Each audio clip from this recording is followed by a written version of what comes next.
sucede. Ok, buenas tardes. Si el doctor Johnny hacía el caso clínico, iba a comenzar 3:45. Sonaba. Bueno, vamos a hablar ahora de inmunología, algo de inmunología. Ustedes han llevado ya un curso de inmunología, así que ahora vamos a referirnos básicamente a un poquito de inmunología aplicada, hablar un poquito de inmunodeficiencias, que no es una patología muy común, pero no está mal que la conozcan. La idea es que conozcan conceptos generales sobre esto y que puedan planificar los planes de trabajo correspondientes, ¿no? Les recuerdan que hay respuesta inmunitaria innata y adaptativa. La innata, la primera barrera de defensa, a cargo de los fagocitos, linfocitos natural killer y las células presentadoras de antígenos. Y la inmunidad adaptativa con los linfocitos T y B, ¿no? Esto tiene que ver con las inmunodeficiencias primarias, IDP, que son enfermedades poco frecuentes, muchas de ellas con un componente hereditario, y que van a alterar la inmunidad predisponiendo a infecciones básicamente, pero que por lo que involucran a los elementos que tienen que ver con defensas, también se asocian mucho con problemas alérgicos, procesos autoinmunitarios y también con cáncer. Algunas generalidades. Son enfermedades raras, pero que cada vez se están descubriendo más y sobre todo viendo su diagnóstico genético. En el 2014 había 180 descritas, en el 2019 ya hay 300, ya había 350 tipos de inmunodeficiencias primarias de origen básicamente genético y con cientos de genes involucrados identificados. El tipo de inmunodeficiencia primaria más común en general es el déficit de IgA. Este proceso antes se pensaba que era completamente asintomático, que no da problemas, pero cuando han hecho estudios de larga evolución han notado que hasta el 80% de quienes los presentan problemas inmunitarios a lo largo de su vida. En todo caso es tal vez el más frecuente de los problemas asociados a inmunodeficiencias, en los cuales indudablemente va a haber un déficit, un nivel disminuido básicamente de inmunoglobulina que está en mucosas, y no es casual entonces que se asocien más con problemas respiratorios y digestivos. Y en el otro extremo, pero importante por su gravedad, la inmunodeficiencia común severa, o inmunodeficiencia combinada severa, perdón, que se da con una frecuencia de 1 a 200.000 niños. Para que ustedes se den una idea de qué tan frecuentes son estos problemas, la diabetes tipo 1, tenemos un caso cada 700 niños. Las neumonías se dan en 2.000 a 8.000 por cada 200.000 niños. Mientras que esa inmunodeficiencia combinada severa, que es tal vez la forma más seria, más grave de inmunodeficiencia, se da en una proporción de 1 a 200.000, para que se den una idea de qué tan frecuente es. Hay fenómenos autoinmunitarios en pacientes que tienen esta IDP en aproximadamente un 25% de casos. Y lo que va a contribuir a la diversidad de formas de presentación va a ser la penetrancia de la enfermedad, la variabilidad de su expresión y las interacciones gen-ambiente, o sea, la epigenética. En pediatría se presentan el 60% de inmunodeficiencias primarias antes de los 5 años y el 70% se van a poder diagnosticar en menores de 20 años. La mayoría en varones, del 60-80%, porque la transmisión a menudo está ligada al cromosoma X, ¿no? Ya recuerdan que los hombres tienen un cromosoma X, por tanto, si está afectado siempre va a presentar el fenotipo, mientras que las mujeres se verán afectadas solamente cuando la mutación está en ambos X, por eso es que es más frecuente en hombres. Va a haber mayor frecuencia en poblaciones endogámicas o con altos grados de consanguinidad, por ejemplo, en esos lugares donde viven poblaciones que no se quieren mezclar, sea por razones religiosas, por razones sociales, por razones étnicas. Este tipo de problemas son más frecuentes. Y una cosa que es importante es que el diagnóstico va a ser tardío según tecnología. La tecnología está avanzando un montón. En los últimos 5 años, el CRISP ha tenido y va a tener muchísimo que ver en el manejo de estos problemas, porque ustedes saben, ahí van a poder retirar y colocar bases genéticas, y de hecho desde hace un par de años ya hay estudios publicados en el Science y en el Nature sobre este tipo de terapia génica, que va a tener muchísimo que ver para el manejo de este tipo de problemas de inmunodeficiencias. Algo que dificulta su manejo es que habitualmente se hacen estudios diagnósticos tardíos, porque clínicamente no es fácil hacer el diagnóstico. La mayor parte de niños que tienen inmunodeficiencias van a presentarse con problemas respiratorios o problemas digestivos. Y ustedes saben que en lugares donde no se cuenta donde las condiciones socioeconómicas no son muy buenas en general, se tiene una tasa de infecciones respiratorias y digestivas bastante altas. O sea, poder diferenciar a un niño que tiene el patrón común, la frecuencia común de infecciones por cuestiones sanitarias, medioambientales, del niño que tiene un problema semejante, pero por una inmunodeficiencia, a veces no resulta sencillo. En el Perú, por ejemplo, un niño normal, sano, en época escolar, puede tener 5 a 6 infecciones respiratorias por año. Un niño en una guardería puede tener 10 a 12. Así que el número solamente no va a hacer que se tenga que pensar en un problema de inmunodeficiencia. Esta es la severidad y la asociación con otros problemas, los antecedentes familiares, los que nos va a orientar eventualmente a pensar en problemas como este. En un estudio sobre inmunodeficiencia variable común, que es una deficiencia de anticuerpos, pero la más común después de la gamma-globulinemia de Bruton, el diagnóstico se hizo 10 años después de los primeros síntomas. La media en general, hasta hace unos años, ahora ya no es tanto. Entre primera visita y el diagnóstico era de 9 meses a 5 años en general, y en el Perú 12 meses, un año. ¿Qué características tienen los niños portadores de un fondo de una inmunodeficiencia primaria? Sus infecciones van a durar más, van a ser más frecuentes, van a ser más severas, van a evolucionar tórpidamente. La mayor parte de las infecciones, en general, ustedes van a ver, sean virales o bacterianas, inclusive infecciones severas, por ejemplo, una neumonía, una meningitis o inclusive una sepsis, les van a presentar a ustedes manifestaciones de mejoría, en general, en los primeros 3 a 5 días. Muchos de ellos en las primeras 72 horas. O les va a bajar la fiebre, o si tenían mucha dificultad respiratoria va a mejorar, la saturación va a mejorar, o las diarreas van a disminuir en su frecuencia, o en la consistencia de las deposiciones, o si es una infección de la piel, el eritema, la induración, el dolor va a bajar. Pero ustedes en general deben notar que una infección de las comunes, inclusive las más graves, presentan alguna mejoría en las primeras 72 horas en general. Esto no sucede en niños con problemas de inmunodeficiencia. Estos niños responden mucho más tardíamente, se complican mucho más, una mala respuesta a los tratamientos, tienen más porcentaje de secuelas. En un principio pueden ser por microorganismos habituales, pero conforme esta cuestión se va profundizando, van a ser ya microorganismos oportunistas de la propia flora, que pueden ser inclusive los iniciales, dependiendo del tipo de inmunodeficiencia que se tenga. Va a asociarse con problemas de inflamación, estas enfermedades tienen problemas inflamatorios de fondo, con problemas de autoinmunidad, con problemas de malignidad y también con manifestaciones no inmunológicas que a veces les van a permitir sospechar de ellas. Por ejemplo, los pacientes que tengan dismorfias, alteraciones morfológicas, cutáneas, en las facies, que van a permitir pensar a veces en síndromes asociados con inmunodeficiencias. La Fundación Jeffrey Model elaboró este decálogo, donde están los 10 signos de alarma que deberían hacer pensar a un médico en la posibilidad de una inmunodeficiencia primaria. Tener 4 o más otitis medias al año. La otitis media en Estados Unidos es el diagnóstico más frecuente en general y es la primera causa de uso de antibióticos en niños. Pero la hiperemia del tímpano se puede ver en un resfriado y eso no necesariamente quiere decir que el niño tenga otitis.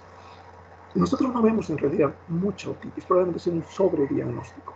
La otitis media, en donde no hay dudas en cuanto al diagnóstico, con fiebre, dolor, vómitos o con cambios de la membrana timpánica que se objetivan claramente o que con estudios de otoscopía neumática se pueden confirmar, no son tan frecuentes definitivamente.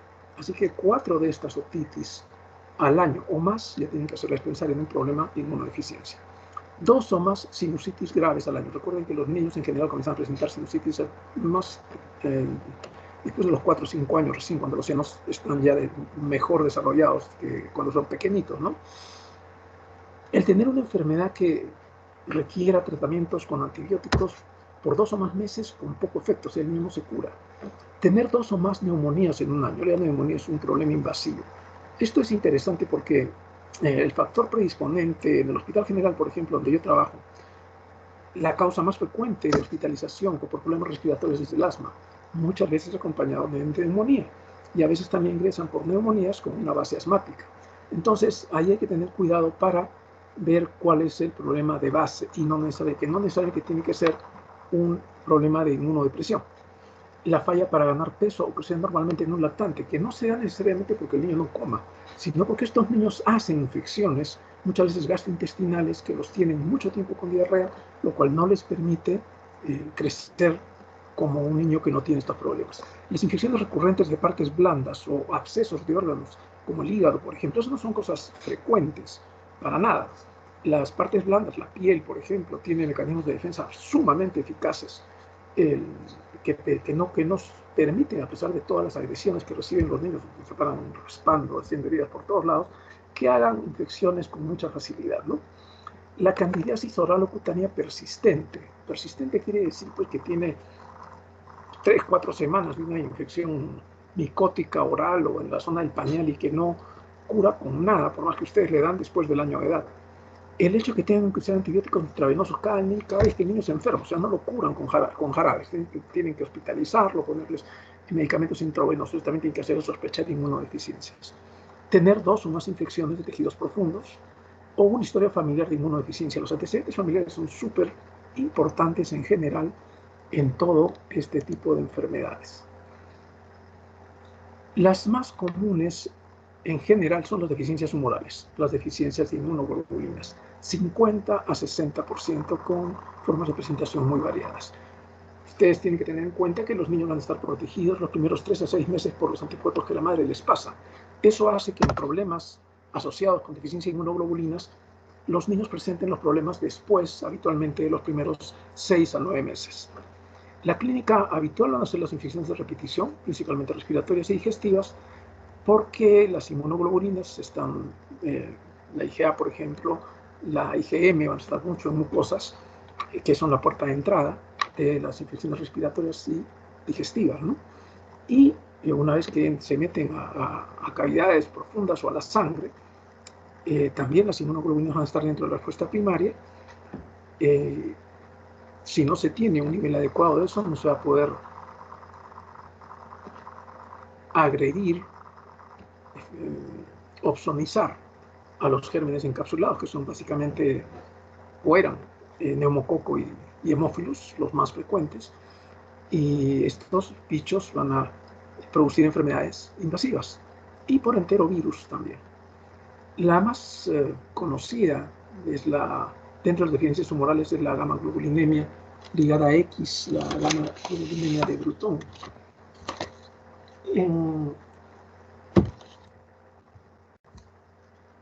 ¿En quiénes tendrían que sospechar un problema de gamma-globulinemia de Bruton?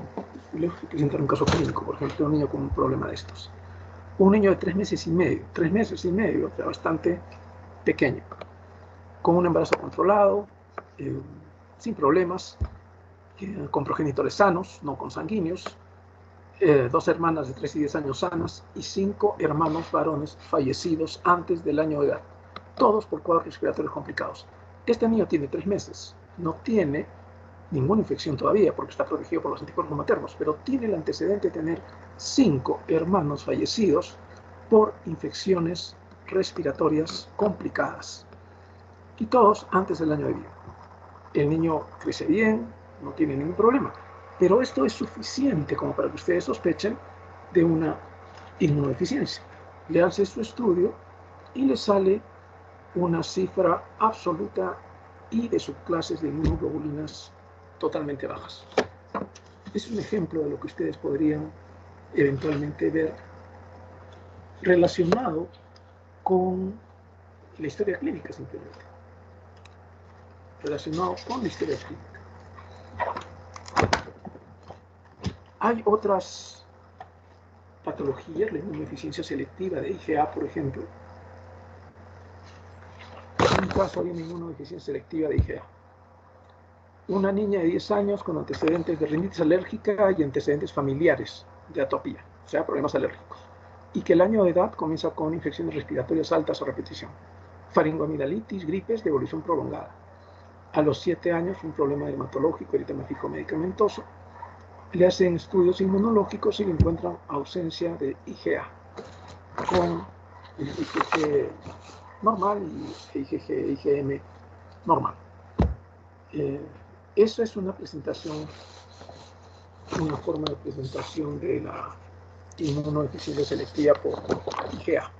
La inmunodeficiencia variable común es parecida, pero en general se diagnostica después de los 20 años. Hay déficit de subclases de IgG, síndrome de IgM, síndrome de hiper-IgE. Estas son patologías raras, pero no quiere decir que no se presenten. El síndrome de hiper-IgE, que se da en un niño cada 1.000.000 de habitantes, hace 5 años, la doctora Lisette Cabanillas, que ahora es el médico asistente de salud, en la época en que era residente, diagnosticó un niño con síndrome de IgE, reconoció los hallazgos que tenía, la historia que tenía, los hallazgos dermatológicos, la facies que tenía, las neumonías por las que había ingresado, el neumatocele que presentaba, todo con el puntaje, que hay un puntaje para hacer el diagnóstico, y lo diagnosticó con una frecuencia de 1 por 1.000.000. Ese ha sido el único caso que hemos visto de síndrome de hiper-IgE en Arequipa en los últimos 20 años, al menos en el hospital Ronald Delgado. Pero eso no quiere decir que, por más raros que sean, no se puedan presentar. Estas son fotos de un niño con síndrome de hiper-IgE, con problema dermatológico y con neumonías a repetición, con la formación de neumatoceles. Cosa rara, el caso que encontró la doctora fue muy parecido. Para problemas relacionados con inmunodeficiencias primarias por deficiencias de anticuerpos, los exámenes que se hacen básicamente son los niveles de inmunoglobulinas con subclases de IgG. Se puede buscar también los títulos de anticuerpos que se encuentran en respuesta a vacunas. Se puede hacer contaje de células B por citometría de flujo, se cuenta con ello, y el estudio genético, ¿no? En la gamma-glucinemia de Bruton lo que va a haber es un bloqueo en el pasaje de las células pro-beta a pre-beta, y en sangre periférica van a encontrar menos de 1% de linfocitos B circulantes. Con eso y con los niveles bajos, ya se va a pensar en una agamma-globulinemia de Bruton, que es el modelo más conocido de agamma-globulинemias. Hay inmunodeficiencias combinadas, son muy graves, constituyen el 15% de las inmunodeficiencias primarias. La inmunodeficiencia combinada severa es el ejemplo clásico, frecuentemente fatal si no se diagnostica y trata en los primeros meses de vida, con frecuente la otra, entre los 3 meses.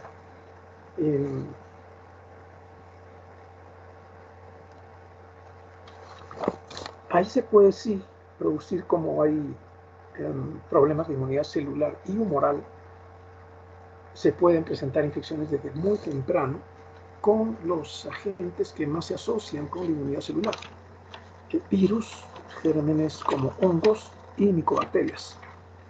La forma de presentación puede ser una diarrea severa, una candidiasis mucocutánea, el fallo de medio. Hay múltiples causas genéticas para ello, y hay una serie de... Se va a encontrar, por ejemplo, linfopenia en el hemograma. Siempre hay que descartar VIH, que también es una forma de inmunodeficiencia combinada. Al final, estudiar su conjunto de células T, las B, las natural killer. Se puede hacer pruebas de función de células T, las inmunoglobulinas séricas que se van a afectar después. Y la radiografía de tórax. El 90% de niños con inmunodeficiencia combinada severa, como el problema básicamente está en el timo, en la forma completa no hay timo, el 90% de niños en radiografía de tórax no van a tener imagen de timo. Esta es una foto de un niño con inmunodeficiencia combinada severa, ya un niño que tenía 10 a 11 meses, con manifestaciones cutáneas, con historia de neumonías a repetición, y que está ahí con una sonda nasogástrica, pero también está con nutrición parenteral total Este niño falleció por una sepsis por Malassezia furfur. Malassezia furfur es causante, es un hongo de la piel muy leve, causante de la pitiriasis versicolor, ¿no? Ustedes saben que la cura con sulfuro es selenio, con ese champú. Pero en un niño sin defensas, estos niños son los que antes se veían en burbujas, que no podían tener contacto con absolutamente nada, puede ser fatal. De hecho, en este niño lo fue, esa Malassezia creció en el frasco de lípidos, porque ese es su hábitat, los lípidos, su comida favorita, de lípido que se usaba en la nutrición parenteral y se murió por ello. Es importante con este tipo de niños hacer una detección temprana. En Chile, en 2019, ya hay un trabajo que presenta en la revista de la Sociedad Chilena de Pediatría sobre un análisis de la situación en Chile de esto, y ya estaban postulando que se incorporara al tamizaje neonatal, que actualmente se hace con las tarjetas de Guthrie. El tamizaje de la inmunodeficiencia combinada era por varios motivos. Uno de ellos es que tiene que hacerse el diagnóstico los primeros 3 meses para poder hacerle un trasplante de médula ósea, porque si no el niño en general se muere. Y segundo, porque el costo de la prueba está entre 5 y 8 dólares, mientras que tratar a un niño de estos sale $1,5 millones en promedio. Y si tienen 20 niños anuales, el costo de tratamiento de esos 20 niños cubre el incorporar en las tarjetas de Guthrie el tamizaje de estas piezas de ADN de origen químico que se llaman TREX, por sus iniciales en inglés, que son subproductos del rearreglo genético durante la diferenciación en el timo de linfocitos T, que se van a encontrar en general en un número mayor de 25 por microlitro de sangre. Cuando se encuentran menos de 25, se hace el diagnóstico de inmunodeficiencia combinada severa en linfocitos de sangre periférica. Y eso se puede hacer en las tarjetas de Guthrie por PCR indudablemente, pero sigue saliendo más barato que estar tratando niños con este problema. Problemas relacionados con el complemento constituyen el 10% de las inmunodeficiencias primarias. Pueden cursar con infecciones pulmonares recurrentes por gérmenes encapsulados, especialmente Neisseria, y también con fenómenos autoinmunitarios. Hace 3 años en una revista argentina salió que ya ellos estaban postulando que a todos los pacientes que tuvieran, aunque sea una meningitis por Neisseria meningitis, ya se investigara deficiencias de complemento. De hecho, se sospecha cuando si ustedes tienen, por ejemplo, un niño con 2 infecciones por Neisseria meningitis, tienen que descartar una deficiencia de complemento. Cuando hacemos las prácticas de dermatología, hablamos de púrpuras, y en púrpuras el niño con púrpura febril, al cual se le tiene más temor por el pronóstico, es el niño con una púrpura ocasionada por una meningocosemia. Esta es la foto de un niño con un síndrome purpúrico meningocosémico, en donde hay microtrombosis a nivel de vasos sanguíneos terminales. Esto puede terminar con una amputación de 4 miembros, sucede. Tiene una tasa de mortalidad bastante alta o de secuelas bastante altas si no se trata. Y en estos niños que hacen problemas por Neisseria meningitis a repetición, aunque están postulando que sea desde el primer episodio, hay que buscar déficit de complemento. Con el dosaje de complemento hemolítico 50, el dosaje de C3 y C4, si esto sale alterado, el complemento hemolítico 50 ya se pueden buscar los componentes individuales del complemento. 10% no son de las más frecuentes, pero con patologías como esta sí hay que buscarla. Defectos de inmunidad innata por fagocitos, problemas fagocitarios, eso puede suceder a cualquier edad, con infecciones recurrentes de piel, pulmón, hígado y hueso, abscesos profundos. La forma de presentación más común es con infecciones de piel, pero que no se comportan solamente como una celulitis, sino que tienen la formación de abscesos y granulomas. El problema ahí es que el fagocito no tiene la capacidad de causar el estallido respiratorio que va a eliminar los agentes patógenos. Entonces se van a terminar produciendo problemas que terminan en granuloma. Son una forma de defensa del organismo cuando la inmunidad innata está fallando. Va a haber una cicatrización lenta de heridas y característicamente son los mismos que los positivos, a la cabeza del estafilococo aureus, los que van a ser responsables de las infecciones de estos casos, que pueden terminar en bacteriemia y sepsis. Nosotros en 20 años hemos tenido 3 pacientes con esto, y la característica básica, fundamental, en general, es de niños que tienen infecciones cutáneas a repetición con formación de abscesos y granulomas, ¿no? No es solamente eso. Un ejemplo de caso clínico, por ejemplo, un niño de 12 años con padres no consanguíneos, 4 hermanos varones fallecidos por infecciones respiratorias o abdominales, así como la formación de granulomas antes del año de vida. Bien, los hermanos. El niño presenta múltiples cuadros infecciosos recurrentes desde los 7 meses de edad que han requerido tratamiento hospitalario, 4 neumonías, sinusitis crónica, infección por citomegalovirus, salmonelosis en 2 ocasiones, celulitis periauricular o periorbitaria. A ese niño se le hace un test de dihidrorodamina por citometría de flujo y esto es compatible, sale compatible con una enfermedad granulomatosa crónica.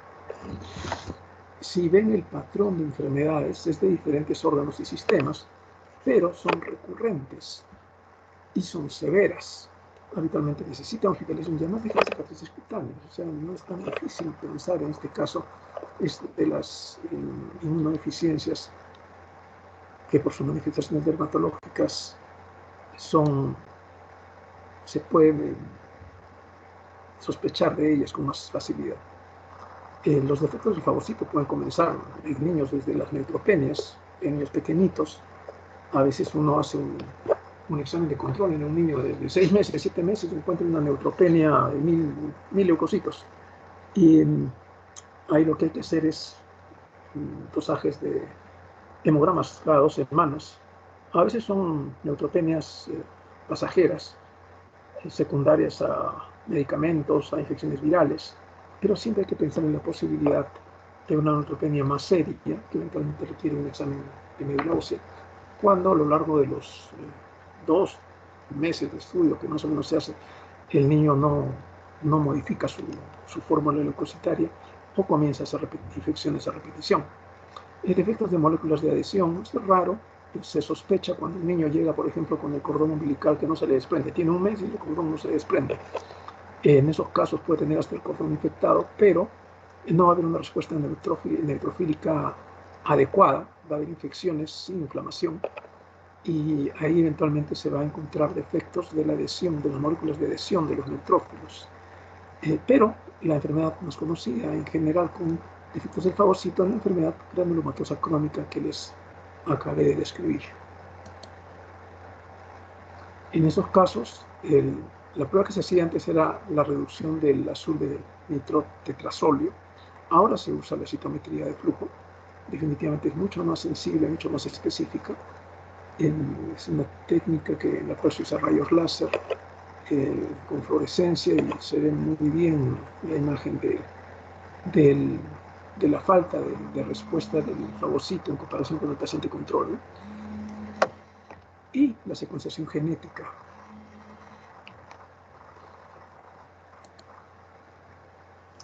Hay también síndromes, no solamente hay problemas con inmunoglobulinas, problemas con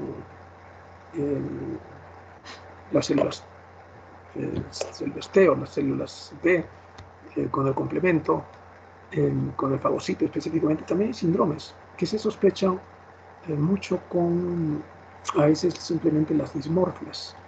El síndrome de DiGeorge, por ejemplo, en ese síndrome los niños van a tener implantación baja de orejas, un filtro que es esta zona debajo de la nariz, la zona entre la nariz y los labios, un filtro corto, van a tener las fisuras palpebrares cortas con inclinación de la parte externa hacia abajo, van a tener problemas cardíacos, que a veces son lo más resaltante, y va a haber una hipoplasia tímica o ausencia de timo que va a permitir también que va a ser la base para su déficit inmunológico. Secundariamente también se afecta la respuesta de gamas globulinas. Y esto también puede presentarse con problemas convulsivos asociados a hipocalcemia en periodos tempranos, porque va a haber hipoparatiroidismo, ¿no? Entonces, eso va a permitir sospechar el síndrome de DiGeorge. Esto sí se llega al hospital todos los años, llega algún niño con este problema. El síndrome de Wiskott-Aldrich es un problema ligado al cromosoma X y Ahí tiene microtrombocitopenia congénita, dermatitis atópica, infecciones recurrentes, puede haber problemas de sangrado desde el primer mes de vida. No es frecuente, nosotros hemos tenido, yo creo que 2 en 20 años, al menos hemos identificado 2 nada más en 20 años, es 1 a 10 por millón de recién nacidos vivos. Eso les hace ver lo poco frecuente que es, y es otro de los problemas que necesita trasplante de médula ósea para tener una expectativa de vida normal, ¿no? Porque si no es de 15 años.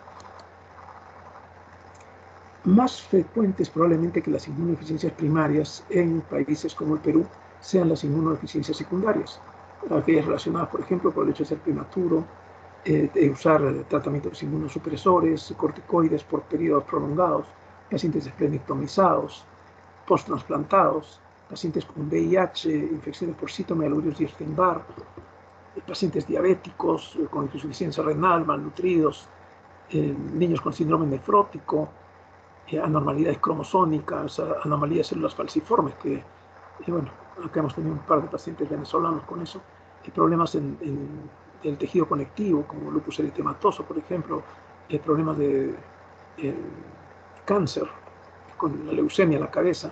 Todos estos van a producir inmunodeficiencias secundarias que probablemente van a ser más frecuentes que las primarias, ¿no? Algunos ejemplos: un niño con un hepatoblastoma, un tumor de hígado. Estos niños pierden la función del sistema retículo endotelial del hígado y los gérmenes intestinales pasan a la sangre, entre las bacterias que normalmente se cubren desde hasta defecando, y mueren pues habitualmente por sepsis por gram negativos, ¿no? Los niños malnutridos de tercer grado, tipo marasmo Kwashiorkor, que en general ya no se ven, hace 20 años, hace 30 años eran frecuentísimos, y tenían pues alteraciones en todos los epitelios, cutáneos, respiratorios, digestivos. Tenían una tasa de mortalidad muy alta, morbimortalidad muy alta, asociada con deficiencias que cuando llegaban, se presentaban en desnutrición de tercer grado, ya se asociaban con deficiencias inmunitarias. Los niños con VIH en estadios avanzados, los niños con inmunodeficiencias combinadas, bueno, este no es un secundario, es un primario, el VIH sí. Entonces es probable que ustedes tengan más probabilidad de ver este tipo de patología que esta. ¿Cómo hacen el diagnóstico? Historia clínica. Ya han escuchado en algunos de los casos que les he presentado lo importante que son los antecedentes, tanto de fallecimientos de hermanos como de antecedentes alérgicos en los padres o enfermedades semejantes en cuanto a patrones infecciosos en familiares cercanos.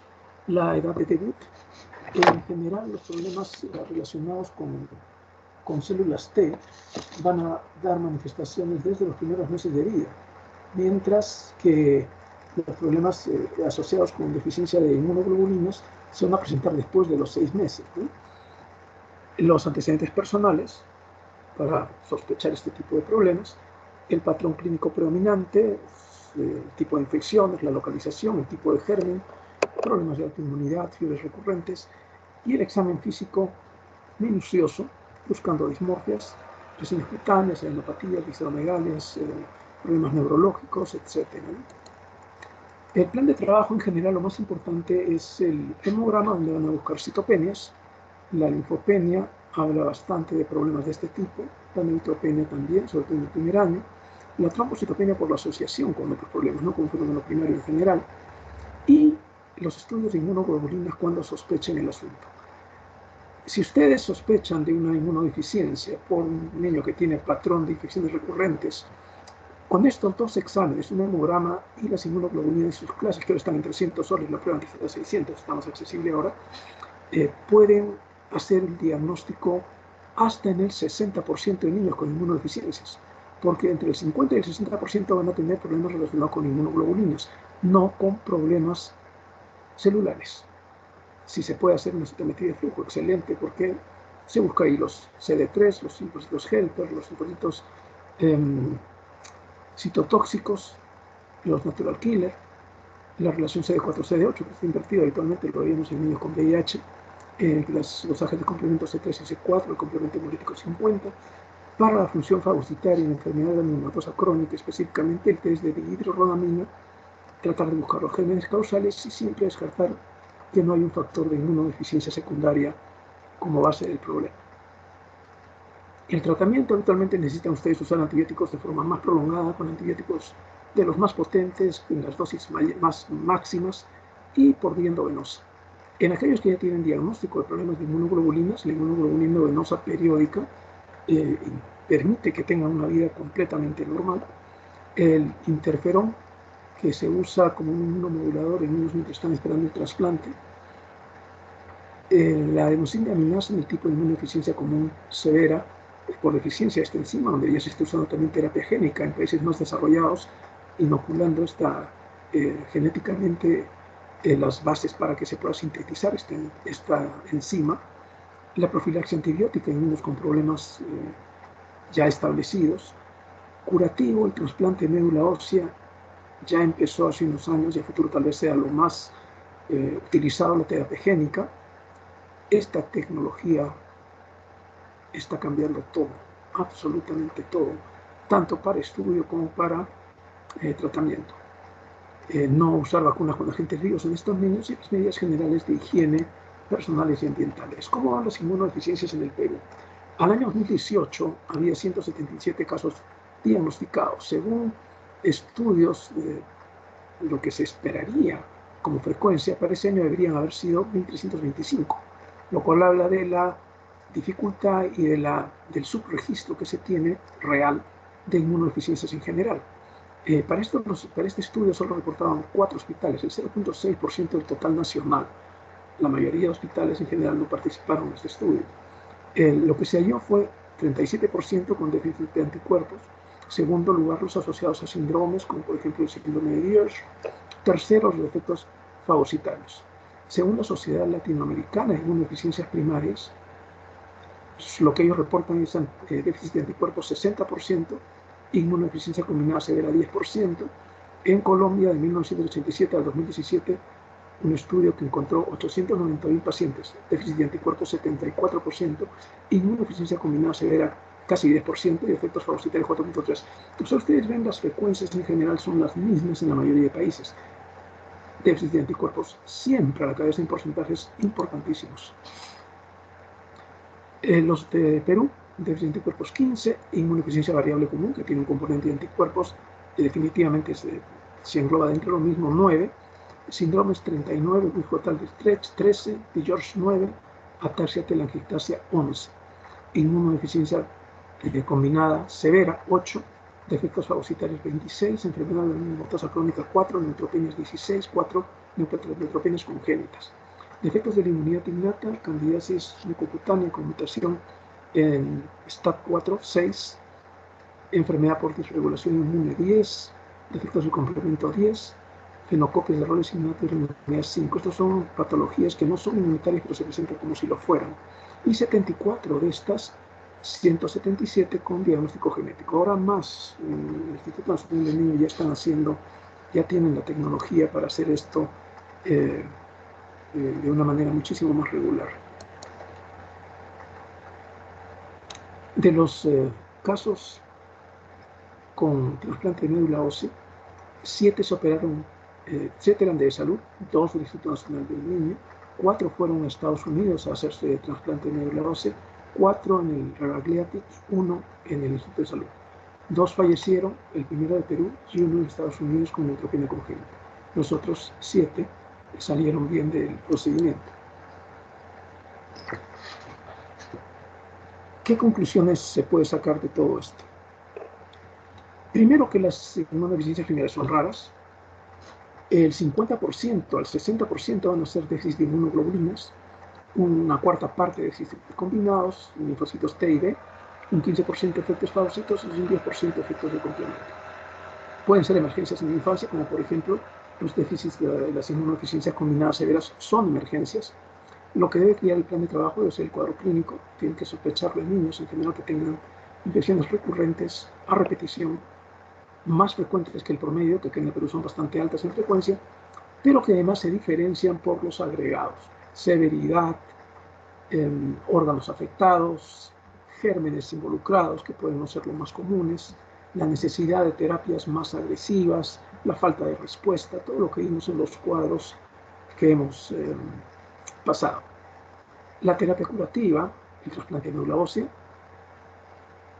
hay un cada vez más importante rol de la terapia genética. Ten en cuenta que con el hemograma y el trazaje de inmunoglobulinas podrían diagnosticarse un 50% de inmunodeficiencias, y saben que el Perú trabaja con la Sociedad Peruana de Inmunología y la Asociación Latinoamericana de Inmunodeficiencias Primarias. De hecho, hay varias en Telesalud, en YouTube en general, hay una cantidad bastante grande de videos sobre inmunodeficiencias primarias, también peruanas. Hay por lo menos 2 charlas de miembros de la Sociedad Peruana de Inmunología que hacen presentaciones específicamente de inmunodeficiencias primarias en pediatría. Y por supuesto hay muchísimas más de las asociaciones de otros países, ¿no? Ahí están ustedes. Bueno, preguntas.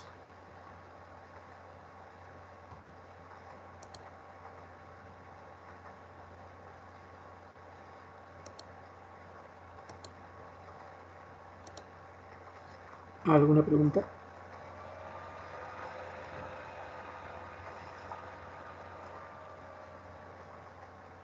Creo que no, doctor, todo está claro.